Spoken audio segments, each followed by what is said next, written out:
नमस्कार। आज का हमारा टॉपिक है समविभव पृष्ठ या फिर इसको हम कह सकते हैं इक्विपोटेंशियल सरफेस। तो समविभव पृष्ठ नाम से पता चल रहा होगा, विभव समान वाले पृष्ठ मतलब समविभव पृष्ठ। मतलब कोई सा भी पृष्ठ ले लो, जैसे ये सामने कोई प्लेन ले लिया,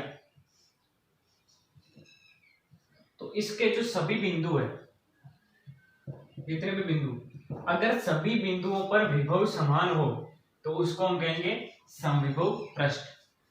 तो देखो, जैसे ये बोर्ड मान लो, इस बोर्ड के ये वाला बिंदु, ये वाला बिंदु, ये वाला बिंदु, ये वाला बिंदु, कोई सा भी बिंदु हो, अगर सभी बिंदुओं पर विभव समान हो तो उस पृष्ठ को कहते हैं हम समविभव पृष्ठ या इक्विपोटेंशियल सरफेस। अब देखो, ये जो प्लेन है या पृष्ठ है, उसके अंदर हम दो बिंदु ले लेते हैं इसे, जैसे ये बिंदु ले लिया ए और ये बिंदु ले लिया बी। अब देखो, समविभव पृष्ठ है मतलब बिंदु ए और बिंदु बी पर विभव समान है। अगर दोनों पर विभव समान है तो विभवांतर क्या होगा? डेल्टा वी बराबर 0। विभवांतर, विभवों का अंतर, अगर विभव ही समान है तो विभवों का अंतर क्या होगा? 0, मतलब डेल्टा वी बराबर 0। अब देखो, हमने जब विभवांतर की परिभाषा पढ़ी थी शुरू में, तो हमने क्या पढ़ा था? डेल्टा वी बराबर डब्ल्यू बट्टा क्यू, ये पढ़ी थी। एक धनावेश को किसी एक बिंदु से दूसरे बिंदु तक लाने में किया गया कार्य क्या कहलाता है? विभवांतर। तो डेल्टा वी बराबर डब्ल्यू अपॉन क्यू, तो डब्ल्यू का मान मतलब कार्य क्या हो जाएगा? Q into delta we. अब देखो, डेल्टा वी का मान क्या है यहाँ पे? 0। डेल्टा वी का मान 0 है तो कार्य का मान भी क्या हो जाएगा? 0। तो इसका क्या मतलब हुआ कि समविभव पृष्ठ पर किसी भी आवेश को एक बिंदु से दूसरे बिंदु तक ले जाने में किया गया कार्य क्या होता है? 0, मतलब कोई भी कार्य नहीं किया जाता। अब देखो, कार्य 0 होने की शर्त क्या है? हम जो स्थानांतरित गति है उसमें हमने पढ़ा था W बराबर F इंटू एस, या फिर इसको जब हम सदिश के रूप में लिखते हैं तो एफ एस कोस थीटा। ये पढ़ा था हमने कि कार्य होता है वो बल गुणा विस्थापन, और साथ में विस्थापन का बल की दिशा में जो सदिश होता है उसके गुणनफल के बराबर होता है एफ एस कोस थीटा। अब देखो, बल कब 0 हो सकता है? यदि जो बल है वो विस्थापन के लंबवत हो, मतलब जो कोस थीटा अगर 0 कब हो सकता है? जब थीटा बराबर 90 डिग्री हो। इसका क्या मतलब हुआ? जैसे ये कोई ब्लॉक है, इस पर इधर बल लग रहा है और इसका विस्थापन इस दिशा में हो रहा है, तो देखो बल है वो विस्थापन के लंबवत दिशा में, तो इस स्थिति में क्या हो जाएगा? W बराबर एफ एस कोस थीटा, कितना हो जाएगा? एफ और एस के बीच में 90 डिग्री, तो कार्य क्या हो जाएगा? 0। तो कार्य 0 होने की क्या शर्त है? कि बल है वो विस्थापन के लंबवत दिशा में होगा। अब देखो, ये जो आवेश है इस पर बल उत्पन्न कौन करता है? विद्युत क्षेत्र उत्पन्न करता है। तो मतलब जो बल की दिशा है एफ वेक्टर बराबर क्यू ई वेक्टर, ये हमने पढ़ा था फॉर्मूला, मतलब जो बल की दिशा है वही विद्युत क्षेत्र की दिशा है। तो जो विद्युत क्षेत्र है उसकी दिशा इसके जो विस्थापन हुआ उसके लंबवत है। तो इसका क्या मतलब हुआ? विस्थापन हमने किस दिशा में किया? विस्थापन किया हमने इस समविभव पृष्ठ पे, तो समविभव पृष्ठ की दिशा में के तल में तो हो गया इसका विस्थापन, और उसके लंबवत है बल यानी विद्युत क्षेत्र। इससे क्या निष्कर्ष निकला कि जो समविभव पृष्ठ होता है उसमें से जो विद्युत क्षेत्र निकलता है या प्रवेश करता है वो उसके लंबवत होता है सदैव। तो ये महत्वपूर्ण निष्कर्ष निकल के आ गया। तो समविभव पृष्ठ के हमने क्या क्या पॉइंट पढ़ लिए। सबसे पहले तो समविभव पृष्ठ होता क्या है? समविभव पृष्ठ होता है जिसके पृष्ठ के सभी बिंदुओं पर विभव का मान समान हो, मतलब विभवांतर हो 0। अगर विभवांतर 0 है तो एक बिंदु से दूसरे बिंदु तक जाने में किया गया कार्य क्या हो जाएगा? 0। अब कार्य 0 हो गया तो कार्य 0 होने की शर्त थी कि जो विस्थापन है वो बल के लंबवत होना चाहिए, और बल यहाँ पे कौन लगा रहा है? विद्युत क्षेत्र। तो विद्युत क्षेत्र किसके लंबवत होगा? जिस पृष्ठ या स्थल के अंदर विस्थापन हो रहा है। तो इसके निष्कर्ष निकल के आया कि विद्युत क्षेत्र है वो समविभव पृष्ठ के सदैव लंबवत होता है। तो एक तो ये हो गया पॉइंट। अब देखो, एक और बात है, जैसे चालक की सतह, तो चालक की सतह वो सदैव समविभव पृष्ठ होती है।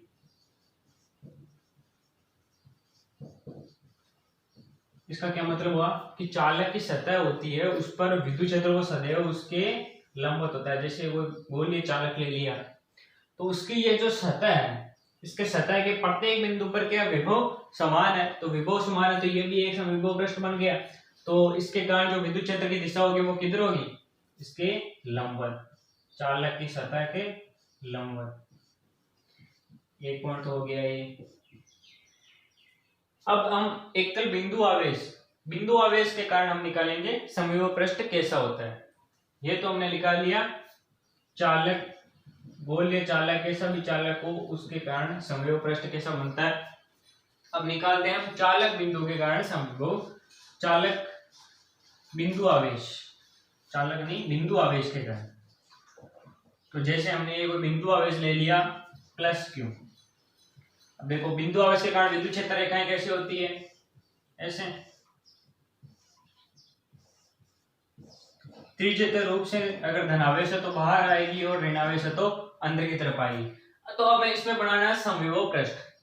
तो हमें ऐसा पृष्ठ बनाना है जो है वो इस विद्युत क्षेत्र के लंबवत हो, मतलब जिसके प्रत्येक बिंदु पर विद्युत क्षेत्र है उसके लंबवत हो। तो हम ऐसे एक गोलाकार समविभव पृष्ठ बना देंगे। ये हमने 3 समविभव पृष्ठ बना दिए। देखो जो प्रत्येक बिंदु है इस पे देख लो, अगर ये दूरी आ रहा है तो ये भी आ रहा है, ये भी आ रहा है, ये भी आ रहा है, सभी समान है। और अगर समान दूरी है तो धनावेश के कारण विभव क्या होता है k/r। ये तो सिर्फ दूरी पर निर्भर करता है, तो दूरी समान है तो विभव भी समान होगा। तो ये जो ऐसा पृष्ठ है जिसके प्रत्येक बिंदु पर विभव समान है तो ये क्या होगा, एक समविभव पृष्ठ होगा। ये देख लो, अगर इसके केंद्र से दूरी r2 मान लो तो सभी बिंदुओं की दूरी r2 हो गई तो विभव भी समान होगा। तो ये भी एक समविभव पृष्ठ हो गया, ये भी एक समविभव पृष्ठ हो गया। इस प्रकार से अनंत समविभव पृष्ठ बना सकते हैं।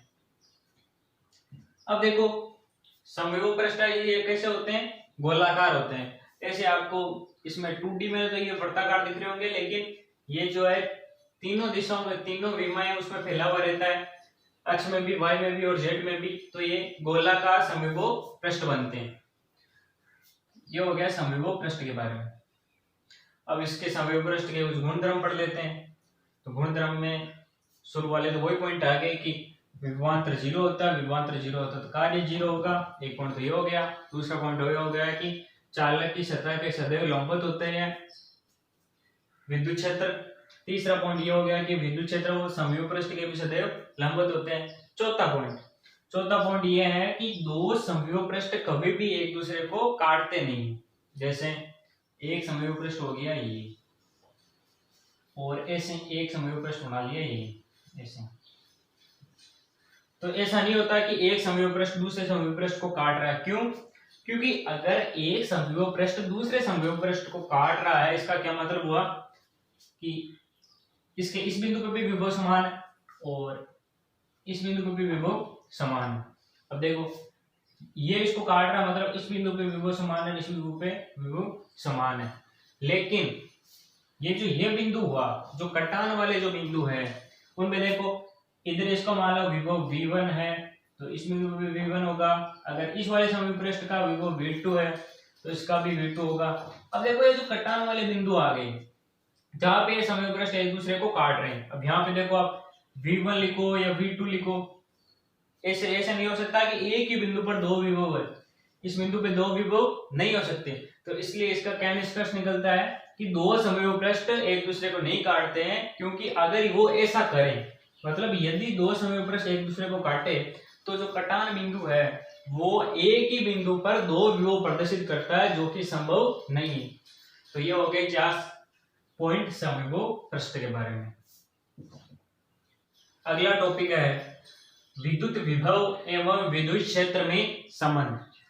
तो देखो एक संबंध तो हम उस समीकरण में पढ़ चुके हैं कि जो dv है वो बराबर है minus E vector dot dl vector. ये हम समीकरण पढ़ चुके हैं पहले पार्ट में। एक संबंध तो ये हो गया। अब इसी संबंध से हम एक ऐसा संबंध बनाएंगे जिसमें जो विभव है वो फलन है। फलन का मतलब है निर्भर करता है। जैसे आपको विभव का मान दे दिया, जैसे 6xy plus 8yz plus z²। इसका क्या मतलब हुआ कि जो विभव है वो दूरी के साथ कैसे चेंज हो रहा है। जैसे वो अक्ष दिशा में, यदि ये कोई बिंदु ले लिया, इसका मान लो अक्ष निर्देशांक है a, y निर्देशांक 1 और z निर्देशांक 1 है। तो इस बिंदु पर अगर हम त्रिविमीय अगर कोई आवेश है, त्रिविमीय रूप से अगर हम विभव दर्शाना चाहें, कोई मान लो ऐसे आवेश हो गया, तीनों विमाएं या फिर दो ही ले लो, तो हमें अगर और z बराबर 0, तो अगर हमें इस बिंदु पर विभव दिखाना है, तो अगर ये ऐसे कोई समीकरण दिया हो या फिर विभव का फलन दिया हो, फलन मतलब विभव है वो किस प्रकार से निर्भर करता है, इन निर्देशांकों पे, अक्ष पे कैसे निर्भर करता है, y पे कैसे निर्भर करता है, z पे कैसे निर्भर करता है, ऐसे अगर हमको कोई समीकरण दे रखी हो तो उससे हम इस बिंदु पर विद्युत क्षेत्र किस प्रकार से निकालेंगे, तो उसी का हम डेरिवेशन करने जा रहे हैं। तो dv बराबर दे रखा है माइनस ई डॉट dl, तो dv बराबर माइनस ई, अब अगर हम लॉट को टाइम में किया जाएगा e dl cos theta, dl को इस साइड ले आएंगे तो और माइनस को भी इस साइड, तो माइनस dv डॉट dl बराबर e cos थीटा। अब देखो वैसे तो देखो ये विभव है dv अपॉन dl, ये क्या है, अदिश राशि है, मतलब इनकी कोई दिशा नहीं होती। लेकिन देखो जैसे ये कोई दो में प्रश्न ले रहा हूं, ये ले लिया मैंने S1, ये ले लिया मैंने S2, इस पे एक बिंदु A है और एक बिंदु B और ऐसे एक बिंदु C ले लिया, और ये कोई आवेश है Q। हम क्या कर रहे हैं, ये जो आवेश है Q, इसको एक बार तो ऐसे ले जा रहे हैं ऐसे, और एक बार ले जा रहे हैं ऐसे, ये दोनों समविभव पृष्ठ है। समविभव पृष्ठ, इसका क्या मतलब हुआ, इस वाले पृष्ठ पे तो पूरे पे V1 आवेश रहेगा चाहे कोई सा बिंदु हो जाओ, और ये वाला जो पृष्ठ है इस पर V2 आवेश रह जाए चाहे कोई सा बिंदु हो जाए, मतलब B पे भी V2 विभव होगा और जो C है उस पे भी V2 विभव होगा। हम क्या कर रहे हैं, जो पहले बार है, पहली बार में तो हम ले जा रहे हैं इस वाले पद के अनुदिश, मतलब AB के अनुदिश, और दूसरे वाले चरण में लेके जा रहे हैं हम AC के अनुदिश। अब देखो दोनों में क्या चेंज आया, पहली चीज तो dv मतलब विभव में अंतर, तो विभवांतर क्या हो जाएगा v2 माइनस v1, पहले और दूसरे में अंतर कर रहा हूं, ये तो पहला और ये दूसरा, दोनों में देखो v2 अपॉन v1 है, और इसमें भी देख लो सिर्फ पहले जा रहे हैं तो इसका भी वो v2 है क्योंकि एक समविभव पृष्ठ है, माइनस v1, मतलब ये तो समान है। लेकिन अगर हम इसका दूरी के साथ परिवर्तन देखें, तो दूरी के साथ परिवर्तन मतलब dv अपॉन dl बराबर, ये तो देखो v2 माइनस v1 बट्टा दूरी, दूरी कितनी है AB, और ये कितना है v2 माइनस v1 बट्टा AC। तो dv upon dl minus dv upon dl को हम क्या लिख सकते हैं, इसको हम लिख सकते हैं विभव में दूरी के साथ माइनस मतलब हानि की दर, विभव कम हो रहा है इधर ले जा रहे हैं तो हम dv अपॉन dl को लिख सकते हैं दूरी के साथ, जैसे जैसे दूरी बढ़ती जा रही है वैसे विभव कम होता जा रहा है, तो दूरी के साथ विभव में हानि की दर को क्या कहते हैं dv अपॉन dl, और इसी को हम आगे विभव प्रवणता भी कहेंगे, वो आगे देखेंगे हम। तो देखो एक तो ये हो गया ये और एक हो गया ये तो ले जा रहे हैं हम लंब दिशा में, विद्युत क्षेत्र की दिशा में लेके जा रहे हैं, विद्युत क्षेत्र समविभव पृष्ठ के लंबवत होता है, इसको हम लेके जा रहे हैं विद्युत क्षेत्र की दिशा में, इसको लेके जा रहे हैं कुछ कोण थीटा पे। तो देखो किस दिशा में विभव में हानि की दर अधिकतम, देखो ऊपर वाले दोनों में v2 माइनस v1 सेम, लेकिन इसमें AB का मान छोटा है AC से, AB का मान AC से छोटा है, तो भाग वाली संख्या छोटी है तो ये टोटल संख्या क्या आएगी बड़ी आएगी, और इसमें जो टोटल संख्या वो क्या आएगी छोटी। इसका क्या मतलब हुआ कि लंबवत दिशा में जो विद्युत विभव है उसमें हानि की दर क्या होती है अधिकतम होती है, और वो विद्युत क्षेत्र की दिशा में होती है। तो इससे क्या निष्कर्ष निकला कि अगर हमको इसको अधिकतम करना है, जो माइनस dv अपॉन dl है इसको हमें अधिकतम करना है, तो अधिकतम करना है तो देखो विद्युत क्षेत्र जो फिक्स है वही रहेगा, वो तो चेंज हो नहीं सकता। हम क्या कर सकते हैं, इस cos थीटा का अधिकतम मान ले सकते हैं। तो cos थीटा का अधिकतम मान क्या होता है, cos थीटा का अधिकतम मान होता है 1, और वो किस पे होता है थीटा बराबर 0 डिग्री पे, और थीटा क्या है, थीटा है विद्युत क्षेत्र और इस dl मतलब जिस दिशा में विस्थापन कर रहे हैं उसके बीच का कोण।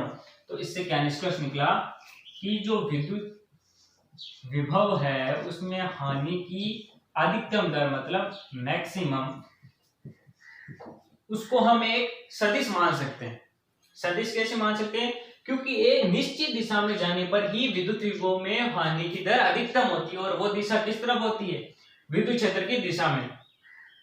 यानी विस्थापन अगर विद्युत क्षेत्र की दिशा में हो तो उस दिशा में विद्युत विभव में हानि की दर अधिकतम होती है।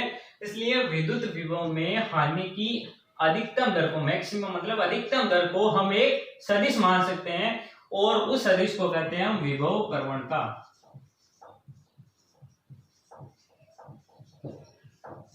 वोल्टेज ग्रेडियंट, विभव प्रवणता, इसको ग्रेड वी से भी लिखते हैं।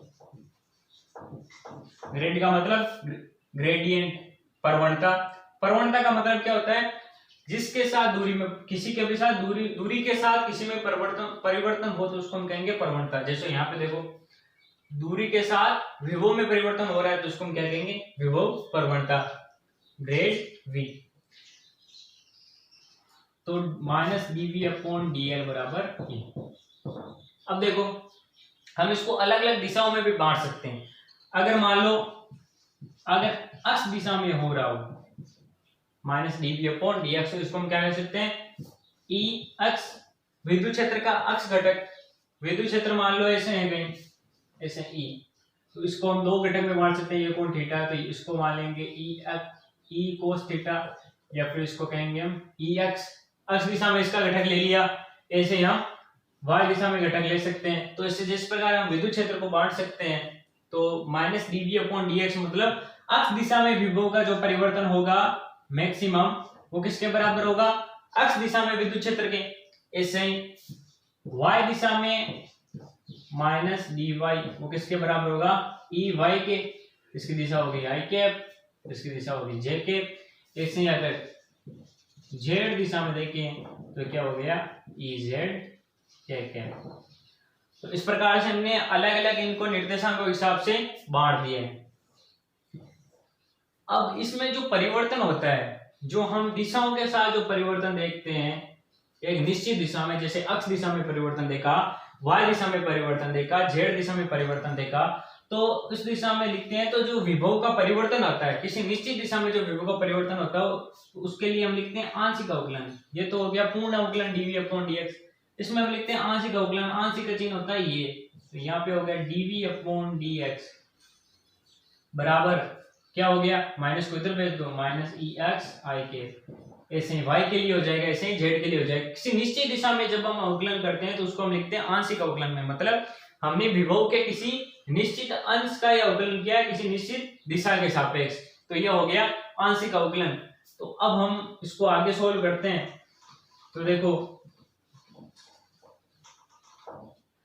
विद्युत क्षेत्र को हम क्या लिख सकते हैं, उसके घटकों में बांट सकते हैं। जैसे अक्ष दिशा में इसका ये घटक हो गया, y दिशा में ये घटक हो गया, और z दिशा में ये घटक हो गया k के। अब देखो E वेक्टर बराबर EXIK को हमने क्या लिखा था, माइनस आंशिक अवकलन, ये हो गया अक्ष दिशा में इसका अवकलन। ऐसे ही अगर हमें y को निकलना है, EY को, तो y को क्या लिख सकते हैं, -del_v/del y, और ये होगी दिशा j कैप। ऐसे ही del_v/del z k कैप। ये देखो हमने जो पहले सोल्व किया था वैसे ही किया है। अक्ष दिशा में विभव का परिवर्तन किसके बराबर होगा, अक्ष दिशा में विद्युत क्षेत्र के घटक के। ऐसे ही y दिशा में जो विभव में अधिकतम परिवर्तन है वो किसके बराबर होगा, y दिशा में विद्युत क्षेत्र के। ऐसे ही जो z दिशा में जो अधिकतम विभव में परिवर्तन होगा वो होगा z दिशा में विभव के। अब देखो माइनस को हम कॉमन ले लेंगे, upon dx plus del_v/del y plus del_v/del z। ये अगर आपको ऐसे समझ में नहीं आ रहा तो आगे मैं क्वेश्चन कराऊंगा, क्वेश्चन जब आप देखोगे तो आपको पूरा समझ में आ जाएगा। अब देखो इनमें से हम क्या कॉमन ले सकते हैं, इनमें से हमने एक v कॉमन ले लिया, ऐसे लिखने के तरीके से v कॉमन लिया। ऐसे कॉमन नहीं ले सकते, लेकिन इसको हम थ्योरी के रूप में कुछ लिखने के रूप में बताएं तो हम कैसे लिख सकते हैं, del/dlx ik plus del/del y jk plus del/del z kk। अब ये जो मान है कोष्ठक वाले को, इसको हम कह सकते हैं डेल संकारक। इसको हम इस चिन्ह से लिखते हैं डेल संकारक।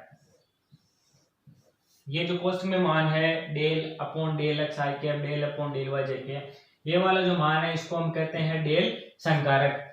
इसको आप ऐसे भी लिख सकते हो विद्युत क्षेत्र को।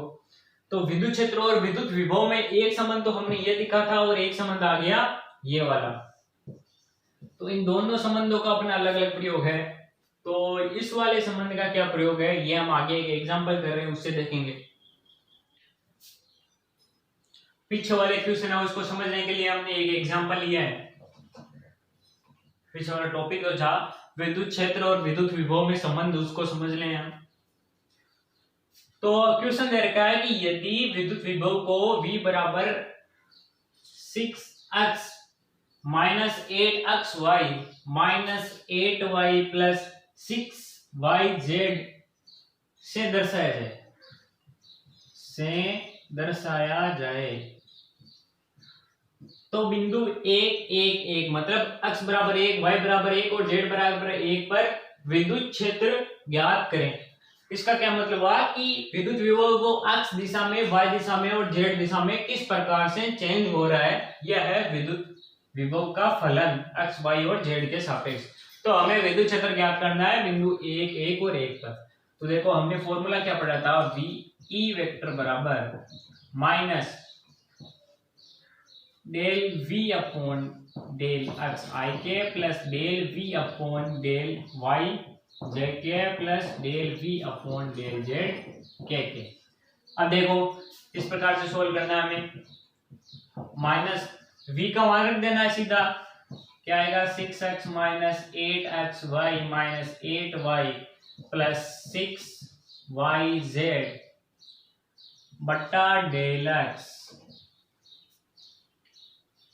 ये तो हो गया आई कैप में।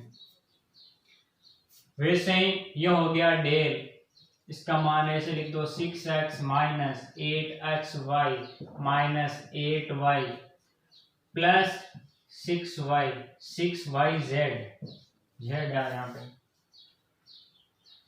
बट्टा डेल y, ये किस दिशा में है, j कैप दिशा में। हमने अभी तो कुछ नहीं किया, हमने सिर्फ अभी v का मान रखा है plus del upon del y, यहाँ पे v का मान क्या जाएगा सेम ही 6x minus 8xy minus 8y plus 6yz और ये दिशा आ गई यहाँ पे k। अब देखो हमें क्या करना है, आंशिक अवकलन का मतलब है हम किसी निश्चित अचर के साथ यह अवकलन करेंगे। देखो ये वाला जो पद है इसमें करेंगे हम x के सापेक्ष अवकलन, ये वाला जो पद है इसमें करेंगे y के सापेक्ष अवकलन और ये वाला जो पद है इसमें करेंगे हम z के सापेक्ष अवकलन। तो देखो हम इसका x के सापेक्ष अवकलन करते हैं तो क्या आएगा e वेक्टर बराबर माइनस x के सापेक्ष अवकलन करेंगे तो देखो 6x का x के सापेक्ष अवकलन क्या हो जाएगा 6, अवकलन तो आपने सीख रखे होंगे। तो x के सापेक्ष 6x का अवकलन क्या हो गया 6 माइनस 8xy का अवकलन क्या हो गया 8xy का अवकलन हो गया माइनस 8y। ऐसे ही 8y का अवकलन क्या हो गया, देखो 8y ये अवकलन का मतलब ये जो नीचे वाला है उसका ये होता है अचर पद dx।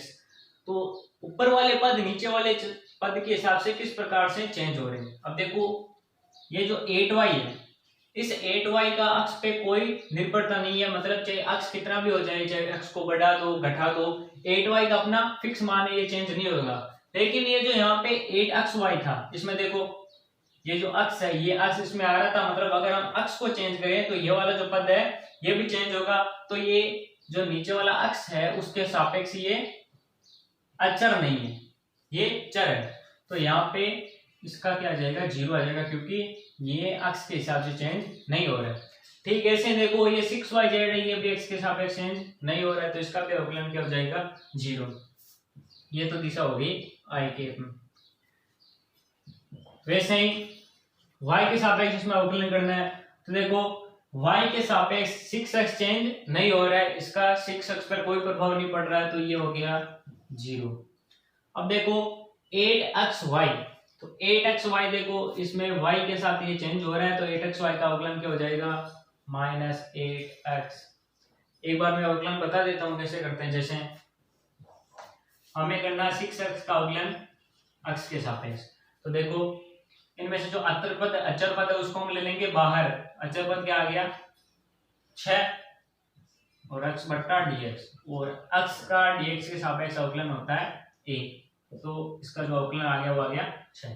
वैसे देख लो अगर है 6xy, इसका अवकलन करना है dx के सापेक्ष, तो देखो इनमें से जो अचर है उनको बाहर ले लो। देखो 6 वो एक अचर है, y है वो भी अचर है, x के सापेक्ष चेंज नहीं हो रहा, तो क्या आ गया 6y बाहर आ गया, और x अपॉन dx, x का dx के सापेक्ष अवकलन क्या हो गया a, तो इसका जो 6xy है उसका अवकलन क्या हो गया 6y। अब अगर जैसे घात आ जाए, जैसे मान लो x स्क्वायर z आ गया, इसका हमें अवकलन करना है dx के सापेक्ष, तो देखो अचर क्या है, अचर है एक z है, इसको बाहर ले लो, x स्क्वायर क्या होगा dx के सापेक्ष चेंज होगा।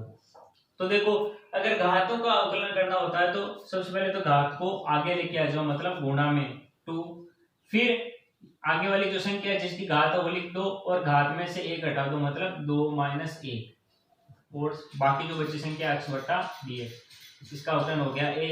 इसका क्या हो गया 2 × 2 x की पावर 2 - 1 क्या हो गया x, सिर्फ 1 बची, तो x × z × 2x, तो 2zx। तो इस प्रकार से अवकलन करते हैं। अब देखो -8y है, इसका अवकलन करना y के सापेक्ष, तो इसमें से क्या अचर है -8, तो बाहर आ गया, y का dy के साथ अवकलन 1 हो गया।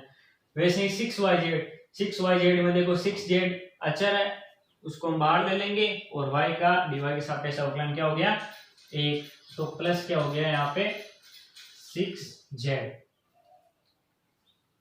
और इसकी दिशा क्या होगी j के प्लस। अब अवकलन करना हमें z के सापेक्ष इनका, तो देखो x तो यहाँ पे चेंज नहीं हो रहा है, z के सापेक्ष तो 0 अवकलन, 8xy भी चेंज नहीं हो रहा तो ये भी 0, 8y भी चेंज नहीं हो रहा तो ये भी 0। अब चेंज क्या हो रहा है 6yz, इसमें आगे z आ रहा है, मतलब ये z के हिसाब से चेंज होगा, तो 6y देखो यहाँ से 6y क्या आ जाएगा बाहर आ जाएगा, बचा क्या z, और z का z के सापेक्ष अवकलन 1, तो प्लस 6y, इसकी दिशा होगी k। अब देखो इनको थोड़ा इजी कर देते हैं, माइनस यहाँ पर क्या बचा 6 - 8y i के, प्लस यहाँ पे क्या बचा